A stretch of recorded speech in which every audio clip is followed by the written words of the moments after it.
Assalamualaikum warahmatullahi wabarakatuh. Baiklah, di sini saya akan menjelaskan tentang keanekaragaman hayati.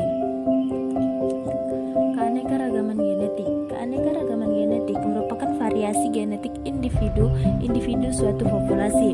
Gen merupakan unit kromosom pembawa kode untuk pembuatan protein spesifik. Keturunan dari hasil perkawinan memiliki susunan perangkat gen yang berasal dari kedua induk. Pada manusia terdapat keanekaragaman gen menunjukkan sifat-sifat berbeda seperti ukuran tubuh, warna kulit, warna mata, dan bentuk rambut.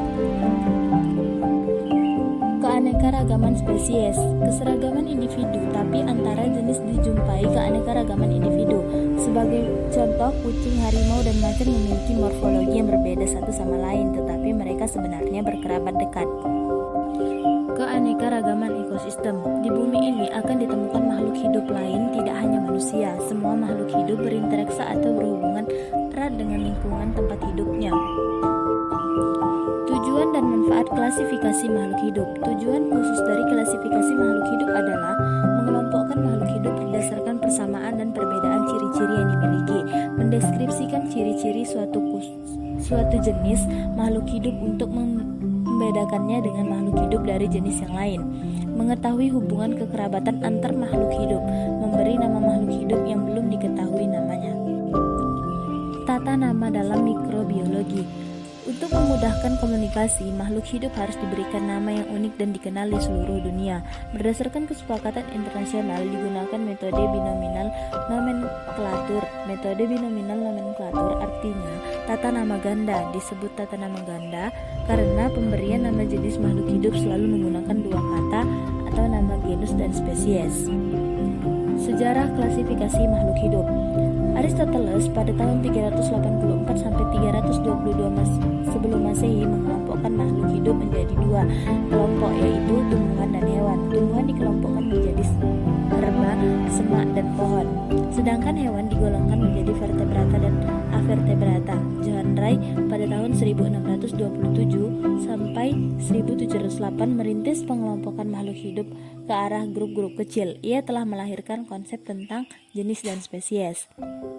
Carolus Linnaeus pada tahun 1707 sampai 1778 mengelompokkan makhluk hidup berdasarkan pada kesamaan struktur. Ia juga mengenalkan pada sistem tata nama makhluk hidup yang dikenal dengan binominal nomenklatur. Karena itu, Carolus Linnaeus dikenal sebagai bapak taksonomi dunia.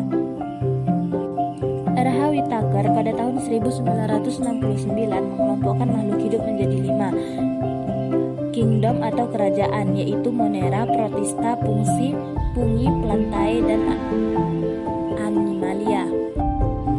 Dasar klasifikasi makhluk hidup. Dasar-dasar klasifikasi makhluk hidup adalah klasifikasi makhluk hidup berdasarkan persamaan dan perbedaan yang dimiliki. Klasifikasi makhluk hidup berdasarkan ciri bentuk tubuh atau morfologi dan alat dalam tubuh atau anatomi. Klasifikasi makhluk hidup berdasarkan manfaat, ukuran, tempat hidup, dan cara hidupnya. Dasar klasifikasi tumbuhan. Berdasarkan habitatnya, tumbuhan dikelompokkan menjadi 3 sebagai berikut, yaitu tumbuhan hidrofit, tumbuhan yang hidup di air, contoh teratai. Tumbuhan higrofit, tumbuhan yang hidup di tanah lembab, contohnya lumut. Tumbuhan xerofit, tumbuhan yang hidup di tanah kering, contohnya kaktus. Dasar klasifikasi hewan. Berdasarkan makanannya, hewan digolongkan menjadi 3 bagian berikut, yaitu hewan herbivora, hewan yang memakan tumbuhan, contohnya sapi. Hewan karnivora, hewan yang memakan daging, contohnya harimau. Hewan omnivora, yaitu hewan yang memakan tumbuhan dan daging, contohnya tikus. Kajian Islam yang berkaitan tentang keanekaragaman hayati, yaitu pada surah Al-An'am ayat 141, dan dialah yang menjadikan kebun-kebun yang berjunjung dan yang tidak berjunjung, pohon korma, tanaman-tanaman yang bermacam-macam buahnya, zaitun dan delima yang serupa bentuk dan warnanya dan tidak sama rasanya. Makanlah dari buahnya yang bermacam-macam itu bila dia berbuah, dan tunaikanlah haknya di hari memetik hasilnya dengan disedekahkan kepada fakir miskin, dan janganlah kamu berlebih-lebihan. Sesungguhnya Allah tidak menyukai orang yang berlebih-lebihan. Ancaman terhadap keanekaragaman hayati, yaitu yang pertama, kepunahan biologis atau biological extinctions. Kepunahan biologis terjadi ketika spesies tidak dapat beradaptasi pada kondisi lingkungan yang baru. Yang kedua, beberapa kegiatan manusia menyebabkan kepunahan spesies. Yang ketiga, bumi sedang mengalami laju kepunahan spesies yang semakin meningkat. Yang keempat, kepunahan suatu spesies, khususnya spesies kunci. Kepunahan suatu spesies, khususnya spesies kunci atau keystone spesies, dapat mengganggu keseimbangan ekosistem. Solusi mengatasi ancaman terhadap keanekaragaman hayati. Adanya kesadaran mulai dari diri sendiri untuk menjaga lingkungan. Dengan dimulai dari atur diri sendiri akan bersifat fleksibel terhadap pelestarian keanekaragaman hayati. Manfaat keanekaragaman hayati itu sangat banyak. Oleh karena itu perlu dilestarikan. Pengembangan agrowisata.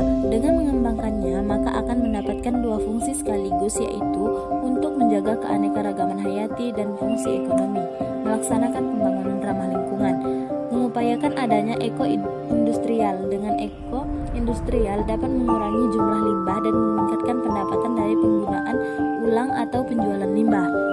Berusaha untuk minimalisir penggunaan barang-barang seperti plastik dan kertas, mengupayakan untuk mendapat ulang barang-barang yang bisa didaur ulang demi menjaga keanekaragaman hayati.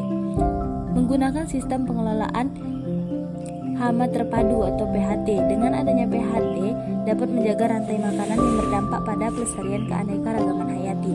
Memaksimalkan sistem pencagaran baik secara in situ maupun ex situ.